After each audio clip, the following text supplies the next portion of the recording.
What I understand is that you're saying if I have a male essence, whatever that is, masculine essence, yes, then my role is to give direction to the woman and... No. No? No. Your role is to be absolutely transparent to the deepest consciousness you can be. Now, when you are transparent to the deepest consciousness you can be, if you have a masculine essence, you'll attract somebody who has a feminine essence. That's just how nature works, through polarity. I mean, it's just a natural force.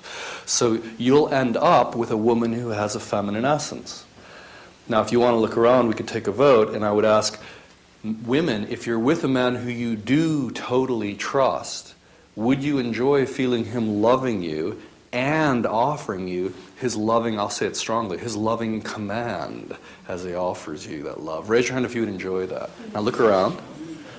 Okay, so it's not a role or a philosophy, it's simply what nature, the most transparent way you can be to consciousness so that nature is transparent to love, so that love flows the fullest, so that love is magnified. But when you open as consciousness, you have a clarity of vision that can guide things with a kind of impeccable integrity that the feminine has been waiting for all of her life. And when she feels that, it is her bliss to be able to finally surrender the tension it requires to always maintain that control and to allow you to occasionally, not always, guide her, to command her, to direct her passionately, lovingly from your deepest heart for her sake. So you're guiding her where she needs to go to open the most.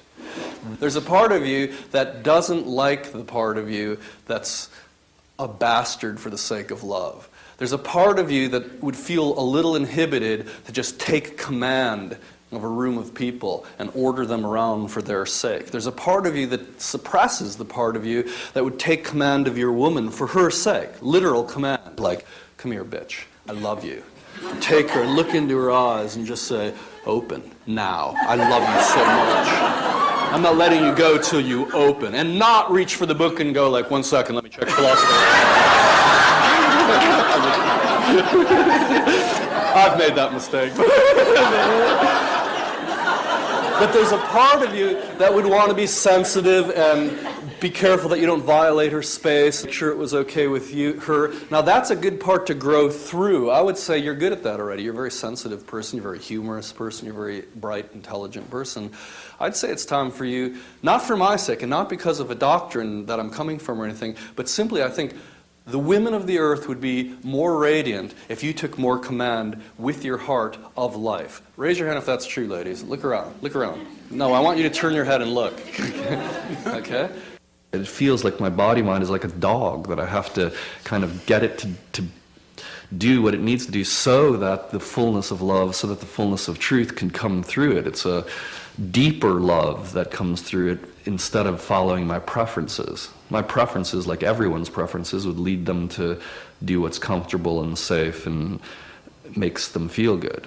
And that's what egoity is. That's what real suffering is. You follow the dictates of your own body-mind, and you might as well just be a pig snorkeling in your mud looking for your truffles and pigging out. That's what all of our body-minds want to do.